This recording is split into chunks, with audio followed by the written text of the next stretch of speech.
Hello and welcome back to That Haunted Show. I hope everyone is doing well, being safe and doing what you can, and of course being spooky AF. I know I sure as hell have been.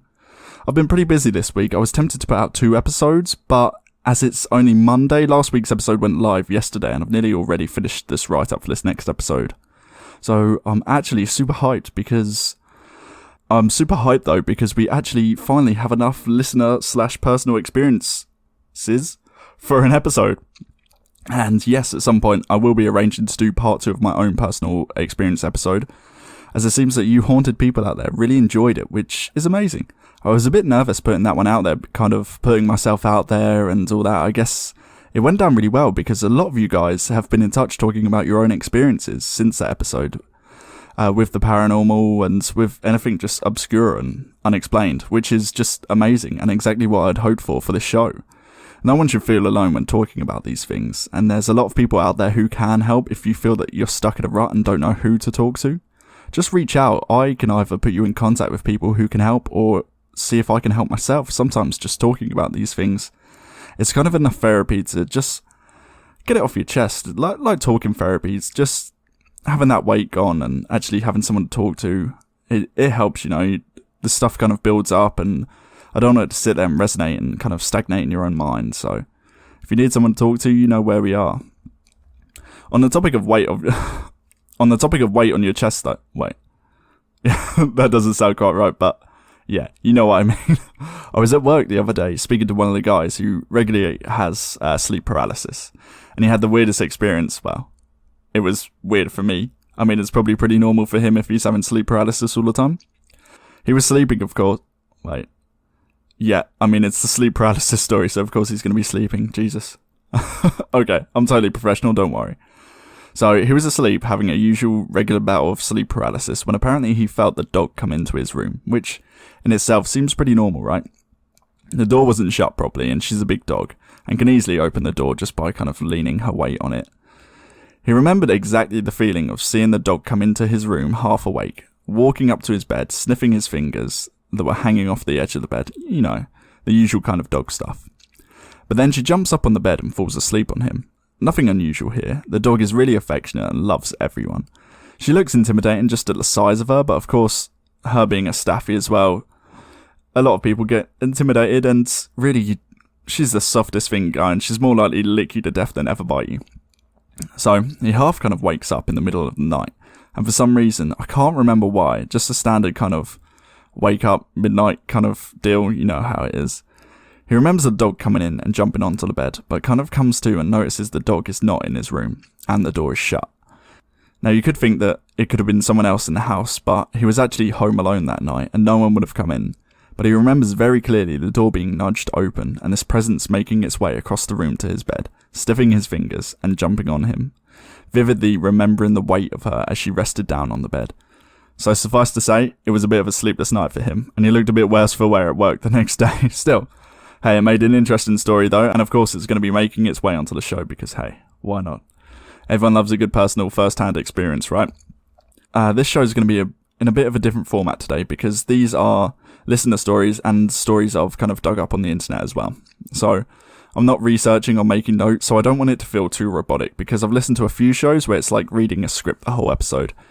Yeah, I do like it, but it can get tiring at certain points, so we're going to kind of break it down and put our own personal take on the story, so you don't get bored or anything like that.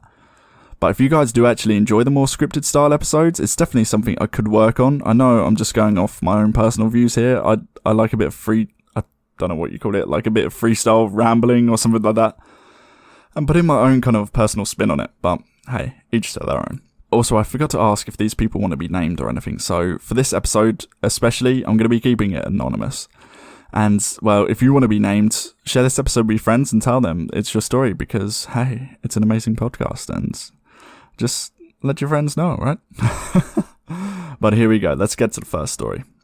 A couple of months ago, my friend's cousin, a single mother, brought a new cell phone. After a long day of work, she came home, placed her phone on the counter and went to watch TV. Her son came to her and asked if he could play with her new phone. She told him not to call anyone or mess around with text messages and he agreed. At around 11:20 she was drowsy, so she decided to tuck her son in and go to bed. She walked to his room and saw that he wasn't up there. She ran over to the room and found him sleeping on her bed with the phone in his hand. Relieved, she picked up the phone back from his hand to inspect it. Browsing through it though, she noticed only minor changes such as a new background, banner, etc. But then she opened up her saved pictures. She began deleting the pictures he had taken, only until one new picture remained. When she first saw it, she was in disbelief. It was her son sleeping on her bed, but the picture was taken by someone else above him, and it showed the left half of an elderly woman's face. Damn. Alright, that's a pretty interesting story out there. It was a short, nice one, but Jesus.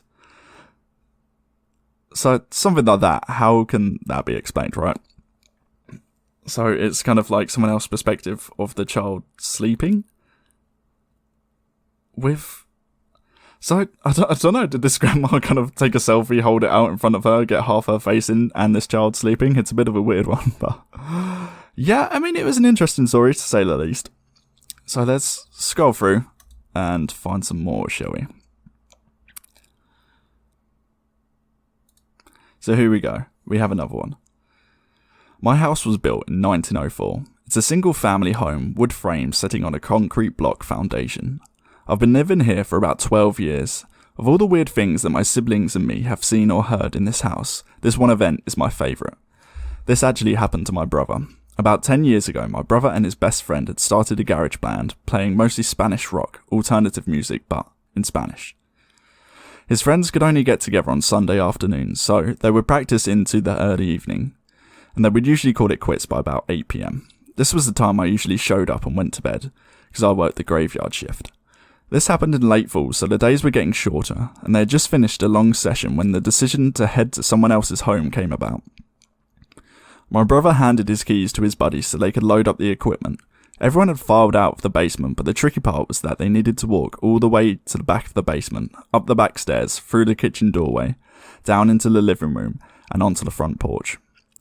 Everyone was outside, sitting in my brother's truck, waiting for him.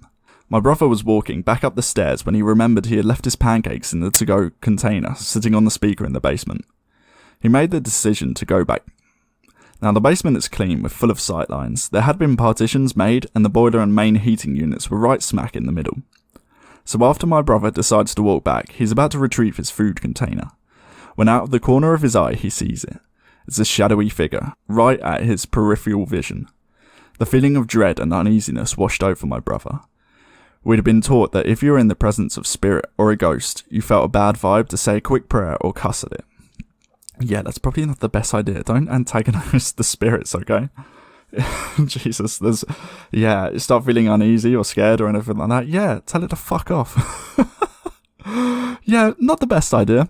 Anyway, my brother chose the latter. He basically just told it,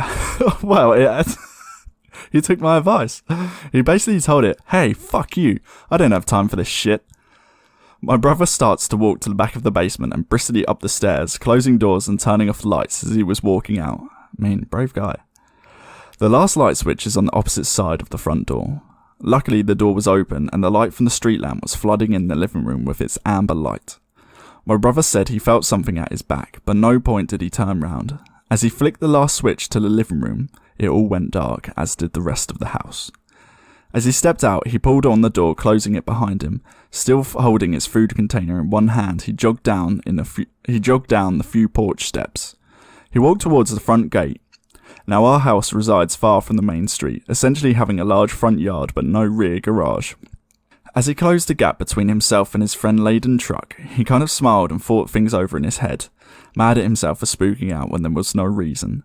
He climbed into the driver's side of the truck, putting on his seatbelt and getting ready to pull out of the parking spot directly in front of the house. When one of his friends asks, "Hey, wait, what about your brother? Isn't he coming with us?" My brother answered, "What do you mean? He went to work early tonight. He's already gone. Do you see his car anywhere?" The next question they asked was, "So who was walking behind you when you were leaving the house?" Ooh. Yeah, now, I don't know what to think about that one. That's pretty scary. Imagine someone actually seeing that and like, oh yeah, so who was behind you? After having that kind of experience, oof. Yeah, I wouldn't be coming back to that house that night. At least not until everyone's home. Jesus. How do you deal with that kind of having multiple people actually see what you were experiencing?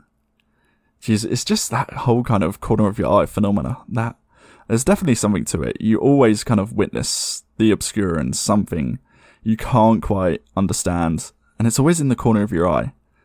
It's definitely something I'll look into. I wonder if it is some kind of phenomena or something like that, because, yeah, it just seems really common.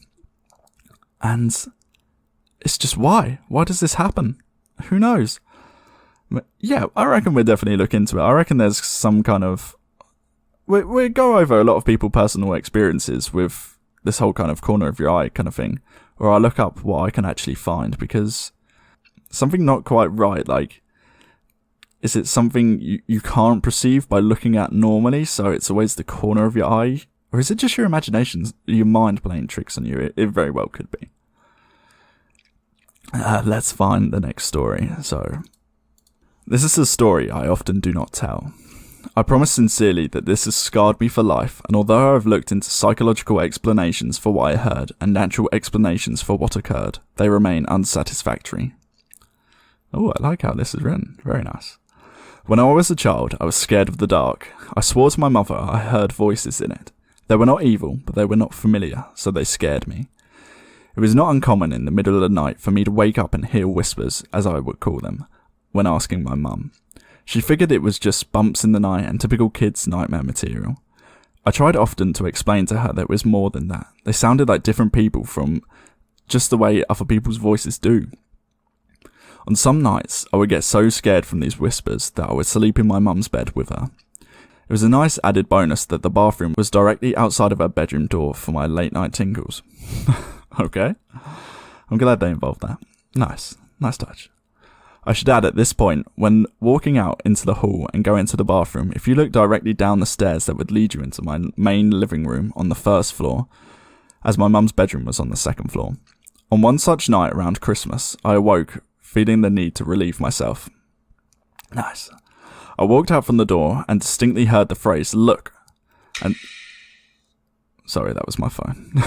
And distinctly heard the phrase, "Look." And to my astonishment, a red light, almost like a spotlight, was cast upon the wall at the very bottom of the stairs. The light had no other source, and it was by itself, and I was transfixed by it. Being a little kid, and only being a few days from Christmas, I knew what light it was. It was Santa, of course. What else could it be? How else could he get into my house and know I was being a good boy? I was so excited, I began walking down the stairs to greet him, picking up my pace after the second step as it began to creep off the wall and fade into the darkness in the living room. That's when I heard him. A very strong, masculine voice. Different from the first, not at all like my father's, and not to say he isn't masculine, it just was distinctly different. It said, "Stop! Right now, go back up those stairs." I listened, turned around, and what happened next I'm not sure. I would believe if someone told me this same story. After reaching the top of the stairs, I heard a very loud crash that sent me running back to my mother's bed, where I jumped straight under the covers and stayed there for the whole night. When we awoke the next morning, I don't know how to pronounce this word, the poinsettia lights, little Christmas flower lights that glowed red. My mother had put these on the railing down the stairs and pulled straight down to the bottom of the stairs, some broken from what seemed like a forceful tear, laying in a single pile. The dry sink in my living room had fallen from the wall. My mother could not explain it. My father was worried that we had been victims of a home invasion, and my sister was crying. There was nothing missing. Nobody had broken in. There did not seem to be any reason for this to have had happened. And then I saw it. I kept quiet about it because I was so afraid that I could not force the words out of my mouth. There, on the edge of the wooden dry sink which had been facing up, there were 3 indentations where the finish on the wood had been worn, almost as if a forceful grip. Something down there had grabbed it and threw it down. That was the bang I heard. I was mortified. After that day, I never heard a single voice again. I do not like to imagine what was waiting down the stairs for me that night, if anything at all. But I can tell you that the reality was that something had physically acted upon 2 things in my house near the bottom of that stairwell. After this, I had never heard another whisper again, which is sad, because in some ways I would have liked to think that the masculine energy, in brackets, that had stopped me from going down those stairs. This happened when I was 7. I'm now 20 years old, and because of this incident, I'm still afraid of the dark, especially in shadowy stairwells. Okay, that was a pretty good story. I don't quite know what to make of that one. It was, to me, that personally just sounds like some kind of home invasion. Maybe, yeah, not quite paranormal, but I don't know if, like, the home invader itself said those words and get back up the stairs or whatever, or if it was one of the whispers. I couldn't quite get that from the story, but if it was one of the whispers, I guess it's kind of more of like a guardian angel or something like that, because it's kind of protected you there. It's really done you a solid and got you out of some kind of potentially dangerous, sticky situation. So yeah, luckily, you were very lucky that night. If it was a home invasion, like, who knows what could have happened. So count your lucky stars that you actually got out of that. And yeah, I'd definitely be scared of the dark too. I mean, like I said, in my mum's house as well. Her staircase, man, is something else. I hate going down there. And like I previously mentioned, it has the mirror on the stairs. So as you're going down, you get a view behind you. And oh my God, I can't stand it. I went there the other day, actually, because it was her birthday. And Jesus, I did not go to the toilet once. Like, I held it in all night because I can't face that, man. Like, I'm 26. And yeah, I'm scared of the dark. But only in that house, it's weird. Like, it takes a lot to scare me. I don't really get scared that easy. Like, it's probably just, I've just calloused myself due to all the sheer amount of horror movies I've watched or something like that. But yeah, it was, that house, yeah, it's really grim. It freaks me the hell out. So, let's find another story, shall we? What's the time like? Yeah, we've got plenty of time for another story. Here we go. I didn't know what it was called until much later. I was living in a house in Laguna Beach that had been there since the 1920s. In its history, it had been a speakeasy, a brothel, a house for smuggling illegal immigrants. Jesus. Yeah, that's had some interesting history, damn. So, one day, my new wife and I were having an argument. I can't even recall what it was about. She walked down the block to get a cup of coffee and cool off, and I was alone in the house. The way the place was built was incredibly haphazard. There was a bedroom and a living room on one side, then a bathroom with two entrances.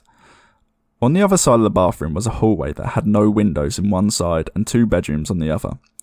From my bedroom, I could look across the hall into the bathroom, and through the bathroom and down the other hall. I was standing at my dresser and just noticed movement out of the corner of my eye, and looked down there. Alright, so here we go. More corner of the eye phenomena, just saying it's a thing.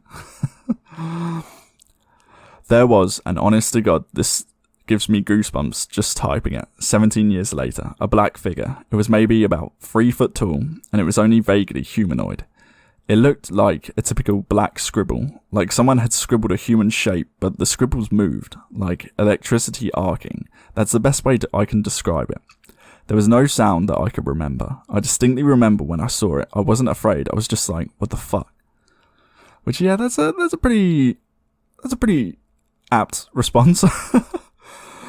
Then it noticed me looking at it, and I can't say it turned around. It just focused on me. I guess then I was scared.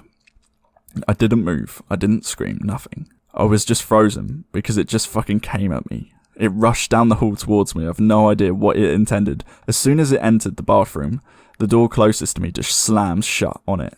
I screamed, yelled for my wife, and she wasn't home.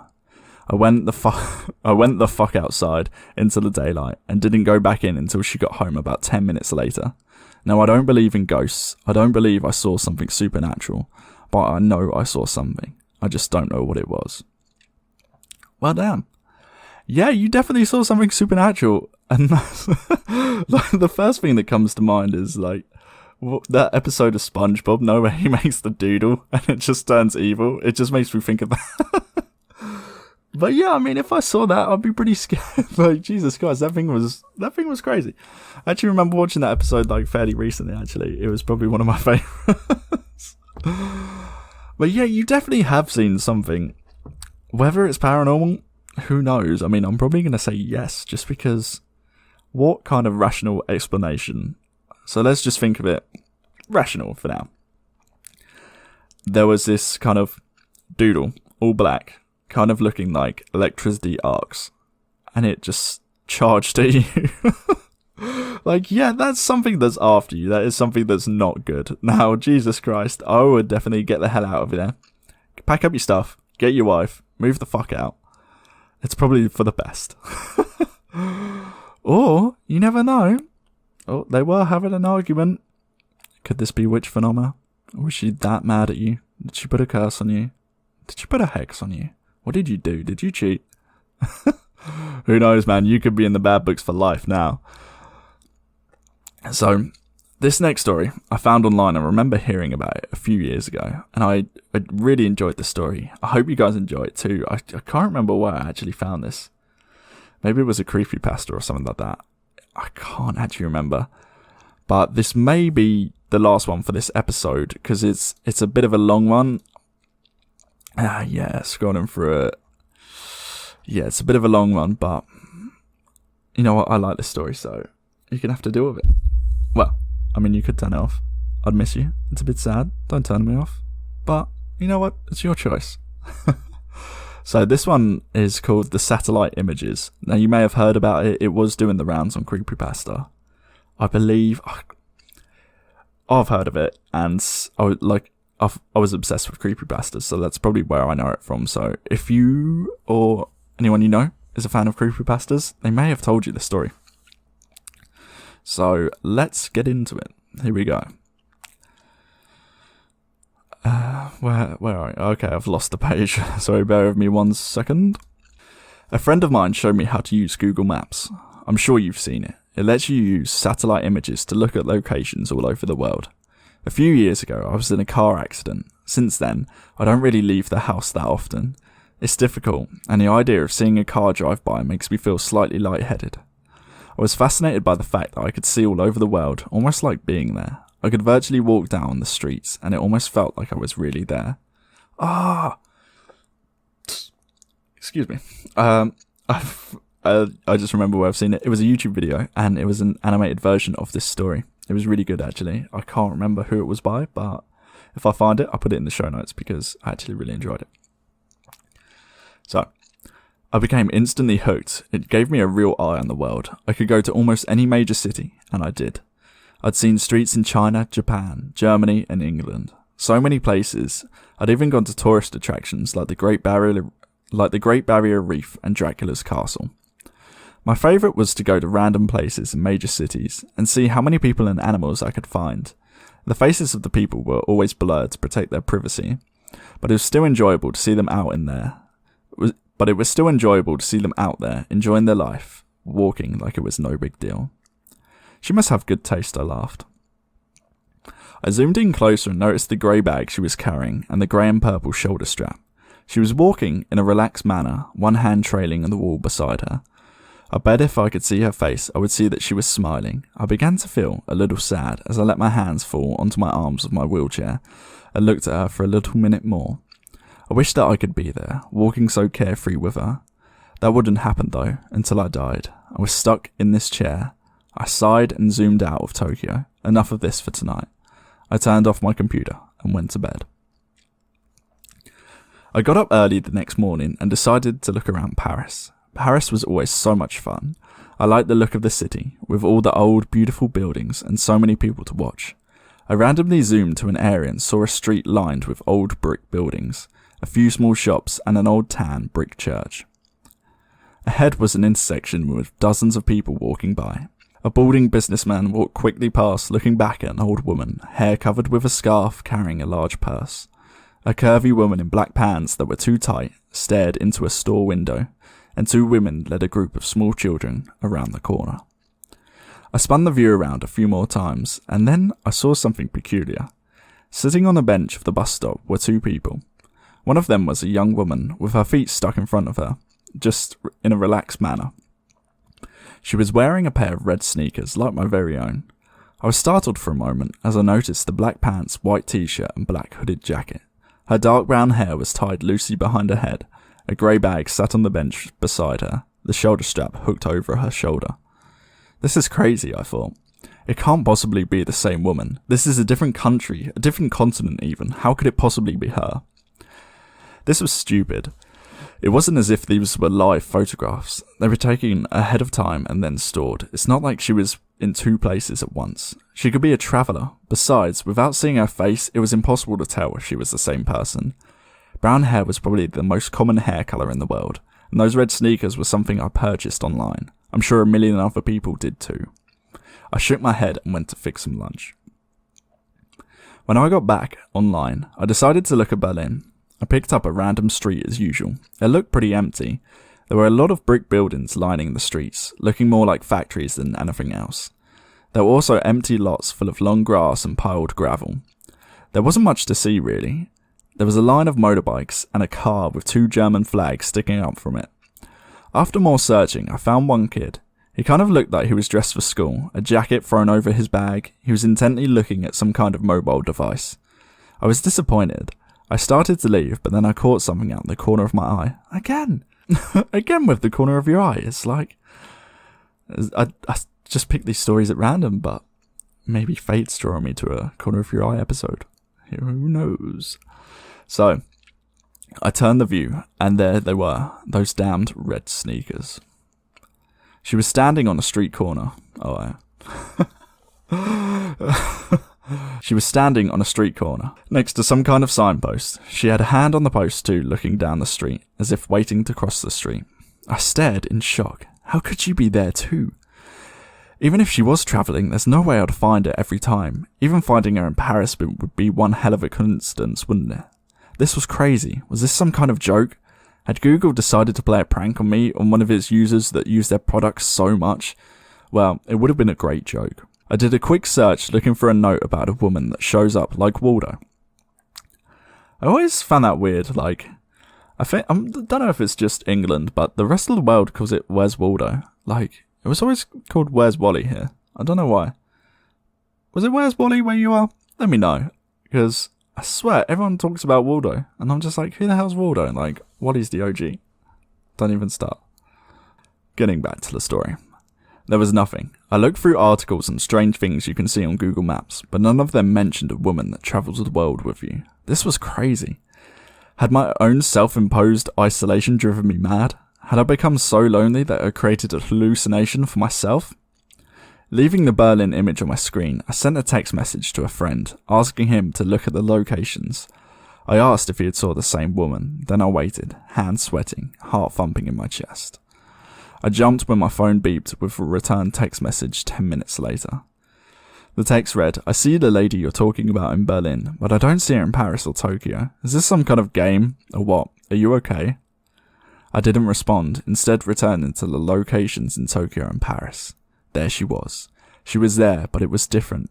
She no longer sat at the bus stop bench in Paris. She was standing in front of it, looking for something in her bag. In Tokyo, she was blocks away, squatting down to pet a calico cat. I shivered. Who was she? Why was this happening? I switched the map to Brussels. It was another city street. It was lined with old-looking buildings, with shops on the ground level and what I guess was apartments above. I quickly scanned the streets. They were empty, other than a stocky woman in a bright blue sweater. I did a second sweep. She wasn't there. I sighed in relief. I couldn't believe I was getting so worked up about this. It was nothing but a coincidence. I stopped, my eyes frozen on the screen.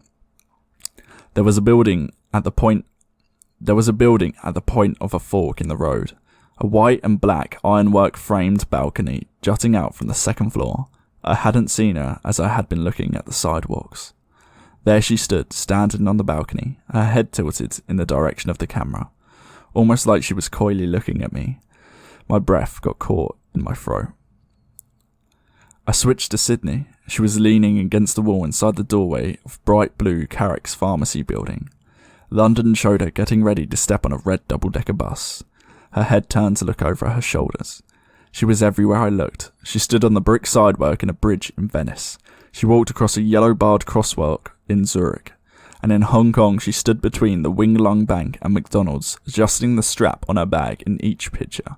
She came closer and closer to looking directly at me with her blurred face. My heart felt like a terrified bird slamming around the inside of my chest. I couldn't catch my breath. I wasn't sure what to do. I couldn't call the police. Should I send the screenshots to Google? I clenched my fist tightly and closed my eyes. Who was she? Was she following me? Was I just following her? I wish I could see the expression on her face, know what she saw when she looked straight back at me. I wanted to get out of my chair and run. Why is it that the only thing that made me feel free again was the very thing that made me feel even more trapped? I had to know. I typed in the name of my town and zoomed into a random street. It was a couple of miles from my house. The gates to the city park were shown in the clarity of the daylight, despite it being night there. There she was. She was only a few miles from my house, standing under the ironwork arch that stated the name of the park. She looked directly at the camera and directly at me. I felt like I might throw up. She was near me, and she was watching me. She was coming for me. What did she want? I typed in the name of the apartment complex where I live. I could see the outside of the building. The parking lot was full of cars, and there were a few blurred out children on the playground. I searched everywhere for her. She wasn't in the parking lot or on the sidewalks, not hiding between the buildings or standing in the playground. I even scanned each of the cars behind the bushes, and each of the blurred windows. She wasn't there. I curled tightly around myself and lay my head down on my desk. This place was safe. I didn't leave my apartment anyway. I would never use Google Maps again.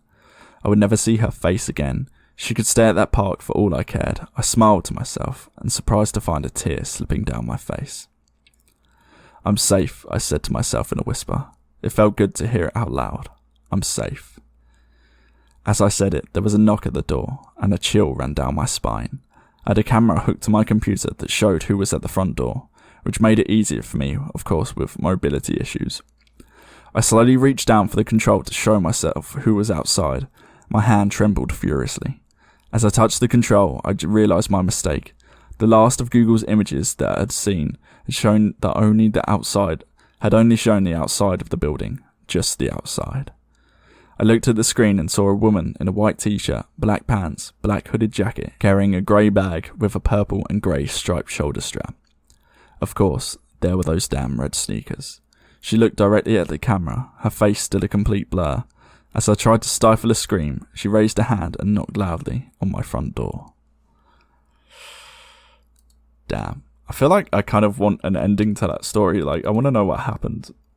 I want a part 2. But, yeah, it's definitely... Obviously, it's... Now, I don't know, personally. I don't know the person who wrote this story or anything like that. I'm going to say it's a good bit of creative writing, right? That's all we can say. But it could be the setup for a good horror movie. I mean, it's all there. You've got this kind of stalker phenomenon. What was that film? I'm trying to think now. It Follows, right? So It Follows was a really good film. A lot better than I thought it was going to be. I kind of had it on in the background because I was like, a bunch of teenagers having sex and all that. So I thought, I'll give it a watch. Getting chased down by some kind of demon. That's all I kind of knew about it. But yeah, the film was actually surprisingly good. I think it was really good actually because you didn't actually see anything. Like the creature was just after you. It took over the person. I can't remember how it worked. Did it take over the person previous from you? Was it just random people? I can't remember. You know what? I might watch that film tonight. It was actually really good. I just remember there was just certain scenes where they're just walking at you, like continuously walking. They're not running. They can't do anything. The only thing is they, of course, don't stop. So you can outrun this for as long as you want, but it's going to catch up to you. There's no escape. So yeah, I hope you guys really enjoyed this episode. It was definitely something I'm interested in doing a bit more often. I kind of like reading these scary stories, and next time I'll try and find a lot more stories so we can just do a whole episode on it. A lot of different types of stories there, some from being haunting and some from just being purely creative writing. Now, I don't know if you guys prefer more kind of first-hand experiences or something like that, but do let me know and we can try and figure something out. And of course, if you've got a story yourself, it'd be great to hear from you. We can put that on maybe even next week's episode, because I might do another Ghost Stories part 2 or something like that. It'd be great to have like some kind of first-hand experiences from you. So if you or anyone you know has a story, just get in contact. Our socials are That Haunted Show on Instagram and Twitter, or you can email it, write it up, email it over to thathauntedshow@gmail.com.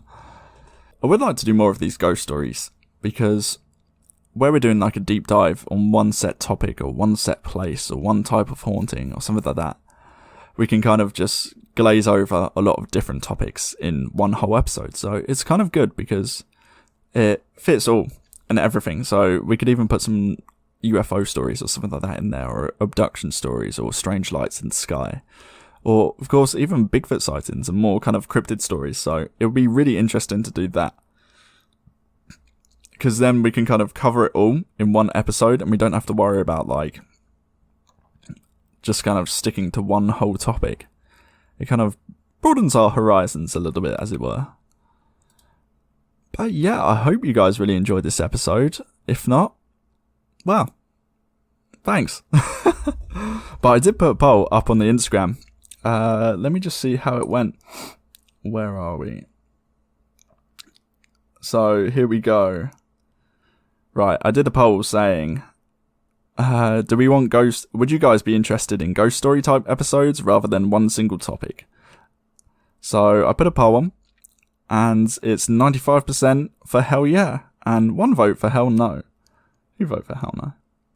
Fair. Alright, well, it looks like the people have spoken. Looks like we're going for hell yeah, more scary stories. So that's me signing off for this week. I hope you guys have an amazing week, and of course are being safe, doing what you can and all that. It just seems like this whole kind of pandemic is just the long game. Every time it looks like we're getting near an exit or something like that, bang, we're straight back in it. And yeah, it's really getting tiring. It's a tough, long process, but if we stick together, we all stay spooky, we'll all get through it, alright? And, of course, who needs normality when you've got all these paranormal experiences, right? These can get you through it. So, like I said, if you have any more stories, please do let me know. It's great to hear from you, honestly. Like, I really wanted to build a community and something like that.